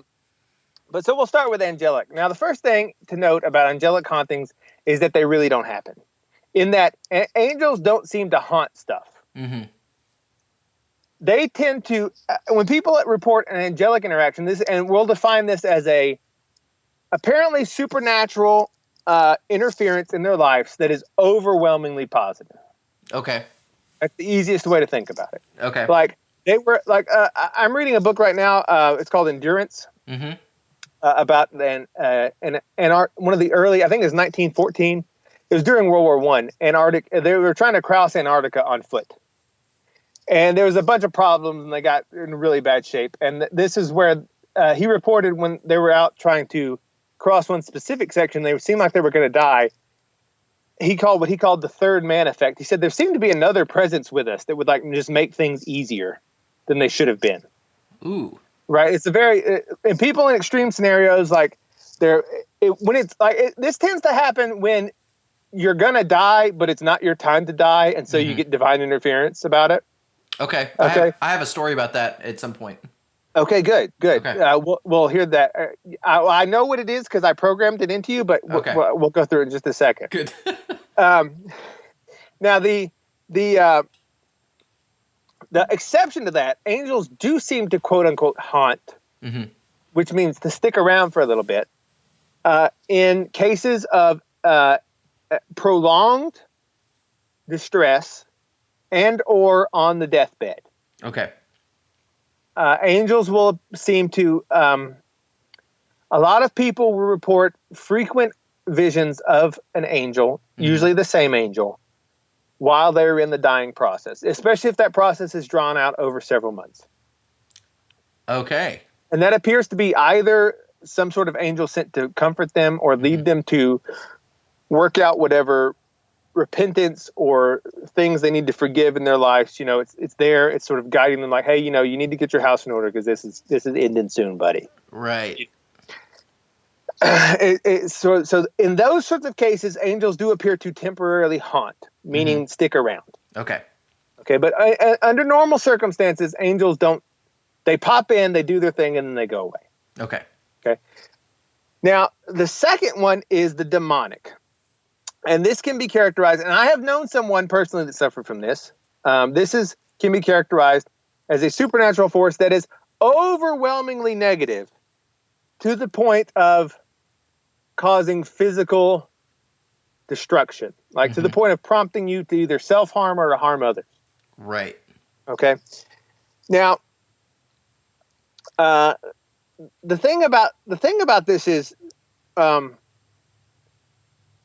you have to understand is most people will not experience this directly. Okay. Because this is like, as the Bible again says, sin is like a lion waiting at the gates, right? These demonic entities are like predators in that they only go for the spiritually weak and sick. Okay. The lion on the prairie doesn't go after the big healthy wildebeest. It goes after the wildebeest that's sick or has a bum leg, right? Oh, gotcha. Yeah. They're very similar here. People that already have some problem, maybe they have been a rape victim. Maybe they have raped somebody. Maybe they are addicted to some drug. Maybe they're engaged in some immoral practice that they're deeply ashamed of, but keep hidden. Almost always the vector is shame, right? There's something you can't admit to the public that you do in private that you're deeply ashamed of, or that have done or has been done to you. Okay? That's the vector of attack. Because the way it perpetuates is you never speak it. And because due to the shame. All right. So the path of, again, demons they cannot create things. They are fallen creatures. All they can do is destroy. And so they don't come up with, there's no innovations in the demon world. Right. And so there's this thing called, Grant calls this the path of possession. And it is overwhelmingly predictable. It happens the same way every time. And this is how you can begin to identify it if it's happening to you or others, right? Number one, it will begin with some sort of obsession. And I mean like obsession to the point that it becomes paranoia. You begin to think people are out to get you. You might obsess over some problem. You might like trying to figure out, it may even be some paranormal problem, like some paranormal thing happens. You're like, I got to figure out what this is. You begin to obsess about it, right? Okay. And the obsession leads to isolation. That's when the problem gets really bad. This is when the person withdraws from society. They may go out from time to time to secure basic things. You know, they may go to their job even. But when they come home, they don't talk to the outside world. The blinds are drawn. The house begins to deteriorate, right? And they begin to go inward and inward and inward. Okay? That is when it starts getting bad. Now, because if you remember Job, the devil's not allowed to do anything with Job. He's not allowed to kill him. He's allowed to do everything else, right? Right.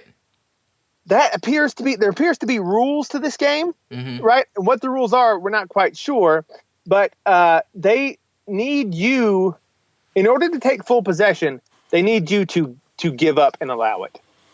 And so what they try to do is break down your will by making you increasingly despondent, increasingly isolated, increasingly depressed, to the point where you just sort of give up. And then they can take over. It's sort of like a loophole. Like they don't get to kill you, but they can convince you to kill yourself.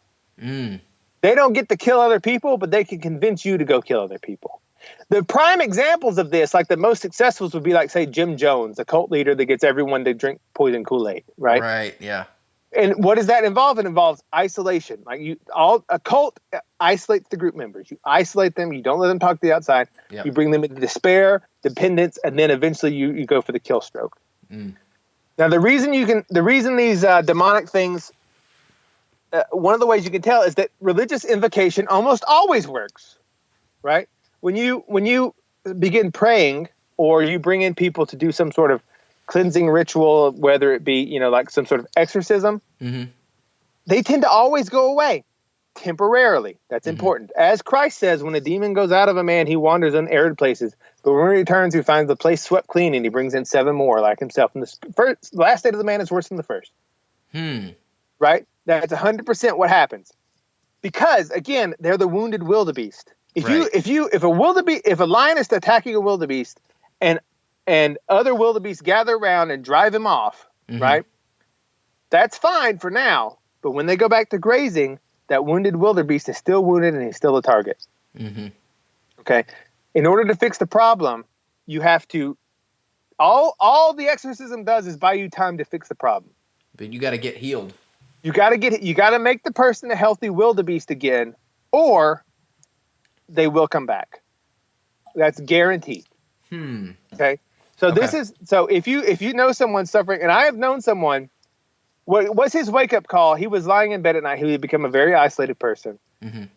There was some, I of course won't name any names or anything, but there was some sexual violence that had happened around him, and it had made him very shameful, and he had withdrawn into himself over the years. It was a long process, and one night he was alone after having been alone for a long, long time, and he woke up to this just presence of extreme terror and dread that he said he's never felt in his whole life before. And he felt like it was on the cusp of him just grabbing him. And he said, I felt like something was grabbing at my soul in my feet and trying to pull my soul out of my body down to hell. Whoa. Right. I just felt like so terrified. And that was a huge wake up call for him. And he sought help, and he's a lot better now. But some people don't seek the help. Because whatever happens, especially if it's something don't assume that someone's suffering this problem that they've done something horribly evil. Yeah. But there is something that they're unwilling to bring up. Right. Almost always. There's some point of shame and if you can get that out of them, if you can get them to speak it, that breaks the hold. Because that's the act of repentance. If you're like, there's this thing, it may not even be something they did, but something they're ashamed happened to them. Right. But if you can get that to come out, then the demon loses its hold. Okay. That's inhuman type 2 demonic. Whoa. Now we're going to talk about inhuman type 3. And inhuman type 3 is where most people I will lose. Except that I don't know what to tell you. It seems to happen. Okay. Okay. This is an inhuman intelligence that seems neither demonic nor angelic. Religious invocation does not work. It doesn't do anything.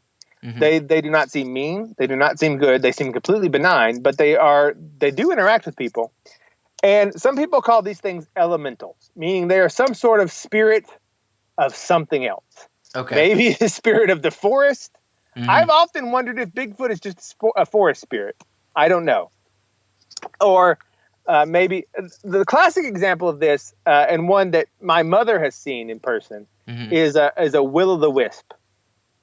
A will-o'-the-wisp is a light. They're calling spook lights in America. They're a light floating through the forest that it appears to be like this orb of light walking through the forest at night. Right. Weird. These things, there's plenty of documented spook lights. They're even videotaped. The Arkansas spook light is probably the most famous in America, but there's, I think, about 10 or 12 documented spook lights in America that are fairly popular. Okay. There are, and this gets into this. The reason this is a problem is because it begin to sound like an animist, and I am sort of an animist because that seems to make the most sense. But there appear to be, and this is everyone in the classical world was an animist. That's why they're called animals, because they have anima, which are spirits, right? Okay. And there are, and I just know this is basically, and you don't want to use the word because it makes you sound retarded. But I'm going to use the word because I'm not going to be afraid of being retarded here. Okay. In MAPS, we're not afraid to be retarded. That's probably a good thing. And we're not a terrorist organization. It's also good, yeah. Right. But this is basically the phenomenon of what you would call fairies. Okay. And I don't mean Tinkerbell. Mm-hmm. I mean the traditional Celtic Irish idea of fairies, which is the same as the Japanese idea of the kami, which is the same as the Native American idea of these like land spirits, right? It's these spirits that exist. Just they're not angelic. They're just there, right? They're like and they interact with you and they do things, but they are, or in Iceland, they would call them elves. Same thing. Okay. In German, they called them either trolls or they called them kobolds, right? And one of the things I want to point out to people listening that may have theological problems with it is that for like 1,000 years of Christianity, there were no problem whatsoever. That's why fairy tales are a thing, right? Because they 100% accepted the idea that you could have elves and these other spirits and these weird things, but just don't worship them, right? Okay.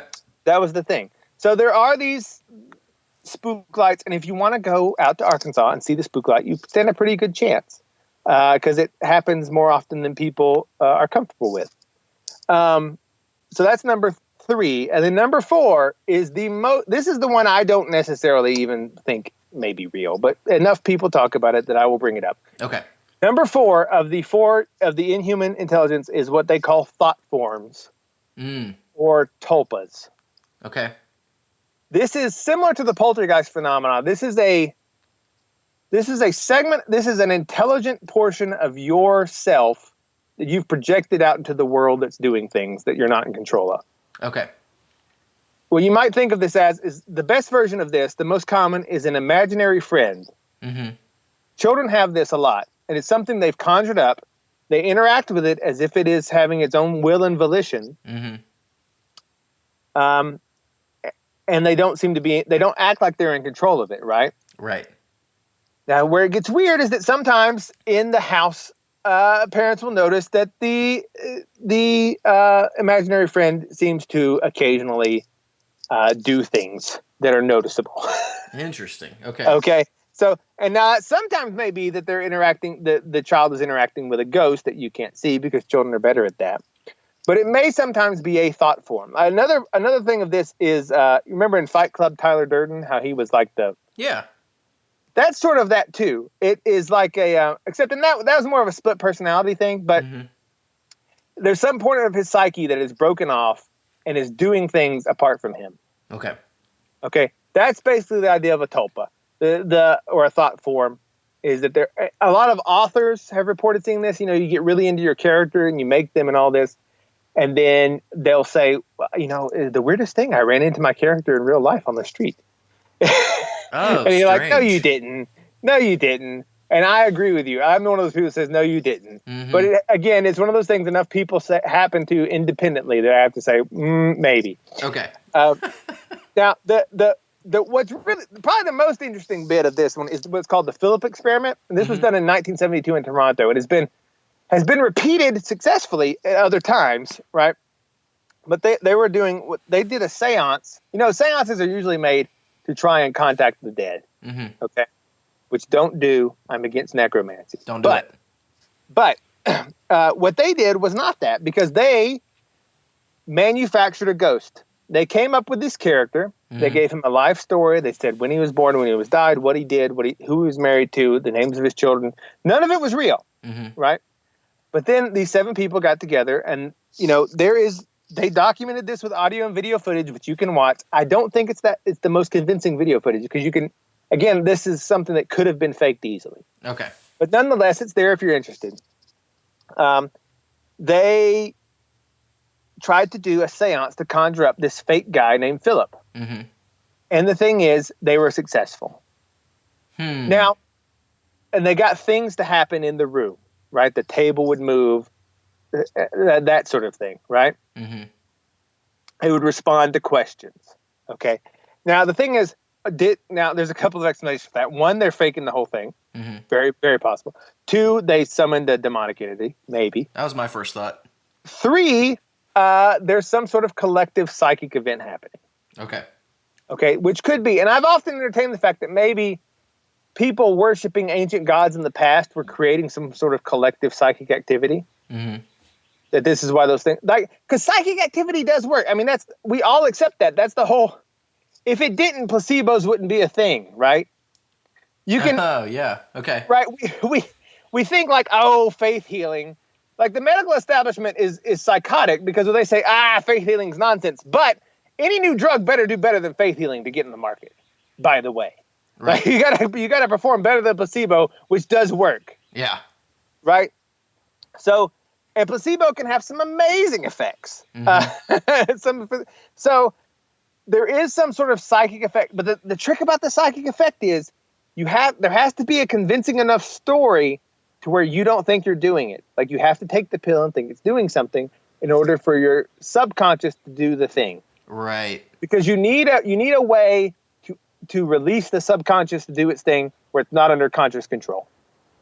And that could be what's happening in these seance, these ritual experiments, these magic events, is that your psychic abilities are coming through because you're allowing them a cover where you're not, you give them an excuse to operate outside your conscious control. Gotcha. Right? You can say like, oh, it's a ghost. And then that allows you to do it without taking responsibility for it. Right. Because at the end of the day, no one wants to be responsible for their own superpowers. They want to be bitten by the radioactive spider. They want to be bitten. Yeah, you want to be bitten by the radioactive spider. You don't want to admit that maybe, right? Because think about it. It causes a lot of problems in your life if you realize you're a faith healer. Now you got to go and like heal all the cancer patients. And it's just a whole thing. So if you can say like, oh, it was the placebo that did it. Right. Right. Now, okay, that's a lot. And also it raises a lot of questions about what you are and the nature of yourself, right? So that does, this whole placebo thing just really makes me think about when somebody says it was the placebo effect, they're really just sort of glazing over some really powerful idea there. And they're just sort of poo-pooing it out by calling it the placebo effect. But no, that's a pretty big deal when you think about what's going on there. I know. And that's what MAPS is going to try to get you to see is that almost all of culture is designed to make you think things are normal. And they just paper over all the inconsistencies and say, oh, yeah, it's just placebo effect. We do that all the time about so many things. And actually, no, there are weird things that happen. Like people do occasionally get gray aliens in their bedroom at night. And they may or may not be extraterrestrials. I'm of the camp that they aren't. But, there are these weird things that happen. Psychic events. Psi phenomena is a hill I will die on because that is the most documented in the most controlled conditions. Right. It's not very powerful, but you got to think about it. If you have a spirit that can move your body, then already you've admitted that the spirit can move matter. Right. You're just saying if you say it can't do it out, it's like, well, why couldn't it do it without? Like, what are you talking about? Why couldn't it do it outside the body? Right. People are like, oh yeah, I have a spirit and it controls my body. And it's, and I'm a good, faithful, religious person. Of course I have a soul, but yeah, the soul can't do anything. But it's like, well, that's an inconsistency right there. It's moving your body. Right. It's moving your body. It's already there. So why not move it a little outside your body? Right. Why not? I mean, it's not a very powerful effect, but for instance, Stanford, or Stanford, I forget, whichever one. They had a paranormal research group for about 20 years. Right. And this is a very, they did good work. And they reproducibly, if you have a pendulum swinging, a low friction pendulum, right? You have it swinging. If you have a guy sit across the room and concentrate on it, trying to slow it down, he can make this motion of the pendulum stop so many seconds faster. Like say it takes 3 minutes or so for it to slow down. He can make it stop in 2 minutes and 57 seconds. And you do that over and over again. Right? It's a very small effect, but it does happen. And so how big can that effect get in extraordinary scenarios? I don't know. Maybe it can make these Philip experiments work. Maybe it's just a hoax. But that's something we're going to explore. And we have an open mind here. In this house, there are many rooms, Well, it kind of makes me think of the mom lifting the car off her kid in a car. Exactly. It's, you don't know what you're actually capable of. Yeah. People have all these experiences where they have shared dreams and they and they have visions of the future and stuff. And it's like, well, where's all that coming from? We'll have to talk about my shared dream experience sometime. Yeah, I know that there was a shared dream with a past clone of yours. Oh, is that what that was? he I mean, I don't want to ruin it for you, but that was the last thing he experienced before he got run over by the train. Okay. It was a very tragic thing. You have to read me in on that. He got tired of living in the bunker and he wanted to go experience the real world, but he didn't know about trains. Okay. And it was the first light he'd ever seen, and he ran towards it, and it was not good. Oh, poor guy.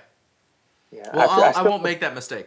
I still feel really bad about that one. I'm gonna stay safe in my bunker. It's a lot of emotional labor that I have to put into making and then watching die all of these clones. Yeah. Oh, I'm gonna try to do better than the previous guys. Yeah. I mean, I don't want to. I know I could easily cast me as the monster here, but really, I'm the one suffering. Yeah, I'm sure. I'm sure. Well, hey, if you want to wrap, I'll close with my my angel encounter story. Go for it. Okay, so I was about 9 years old, 10 years old maybe. I was at summer camp, and we would take a trip to this gorge where you hike down to the gorge. There's a river running through it. And there's pools you can swim in and rocks to slide down, and it was a cool day. And in this one spot in the gorge, part of the river, it's not a big river, small but fast moving, would shoot under this flat rock. Okay, right. And if you got in front of it, you could dip in there, and it would just shoot you out the other side. You'd go through this underwater tunnel, which is insanely dangerous, and I cannot believe they were letting us do this.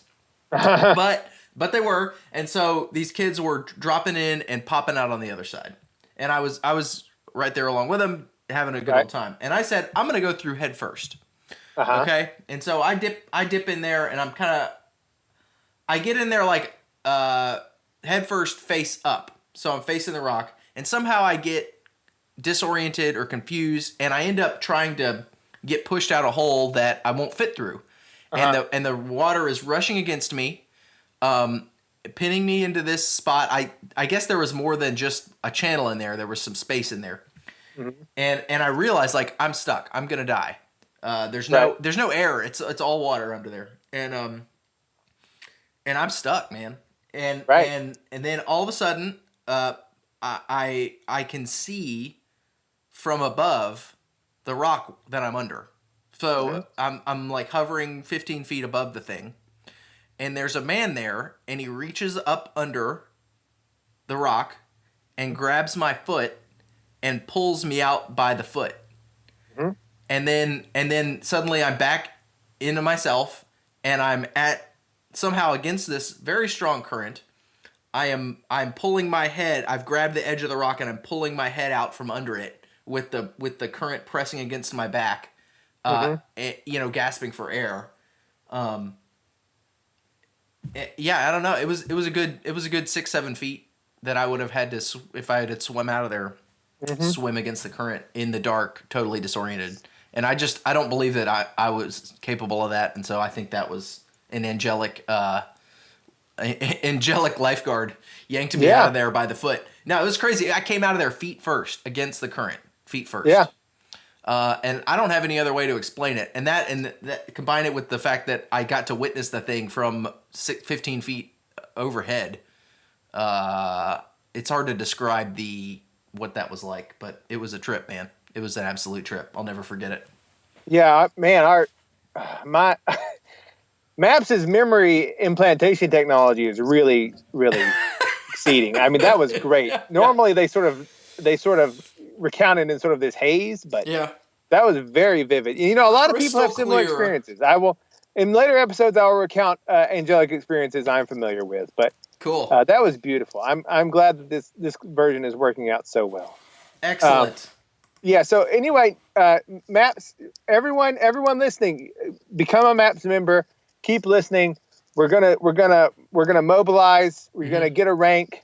Yep. We're going to do science. We're going to publish journals about this stuff. It's going to be fantastic. Can we tear down all the fake dinosaur skeletons? All of the fake dinosaur skeletons are going to be torn down. Sweet. Every last one of them. That's a personal beef of mine. Okay. Right. We don't do terrorism and we don't do eco-terrorism. Okay, but that's maybe good. we'll do tear down dinosaur statue terrorism. Okay. I mean, it's not terrorism though. Exactly. No, it's not really. Good. Remember to you need to take your vitamin E, especially. Clones are very susceptible. Okay, I'm gonna take my vitamin E. Just remember that. Okay. All right, I'll see you all next time.